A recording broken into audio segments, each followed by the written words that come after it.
Guys, it's my off day today. Just this. Naglaba ko ng mga uniform ko kahapon. Diba? Sarap matulog.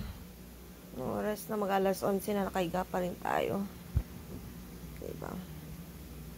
Guys, let's eat beef noodles with egg and of course coffee. Yung isa doon, nakahiga. Let's eat, guys. Guys, nakalinis na ako ng balcony. So, inalisan mo na kasi ang alikabok ba. Tapos tingnan nyo naman, guys, ang ating view. So, it's nice. Yan. Diba, it's so nice and have swimming pool. So, nakalinis na tayo, guys. Yan. Nakalinis na tayo. General cleaning tayo ngayon. Yan. Hanggang sa kusina. And of course, ang ating bathroom. Yan. Naka-general cleaning na tayo, guys. Diba? So, maligo lang tayo, guys. Kasi, kuha tayo ng tubig sa baba. Nana tayong tubig. So, clean, so neat, diba? Guys, namalengke pala tayo. Hindi ko na na-video yung ano kanina kasi gutom na ako. So, nag-fried rice tayo, guys. Then, of course, yung vegetable salad. Ayan, na lang natira.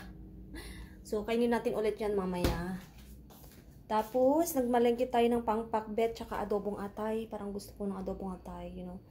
Tapos, lalagyan ko siya ng bell pepper, potatoes, tsaka iluto ko siya sa oyster sauce, you know, para hindi siya masyadong hindi siya malansa, not masyado. So, luto tayo, guys, para sa mga baon natin, para sa work, di ba? Tapos yung so doon, my kids right there sleeping. Di ba? So, luto na tayo, guys. Guys, ito yung mga ingredients natin. So, magpakbet tayo, tsaka adobong atay ng manok. Ito po yung mga ingredients natin. So, start na tayo mag-isa, guys. Guys, naluto na natin. Ito yung pakbet, guys. So, baonin natin bukas ito. Then, sa other day. Kasi ito, syempre, atay. Diba? O, di may baon na tayo ng isang linggo na naman, guys. Diba? Yummy!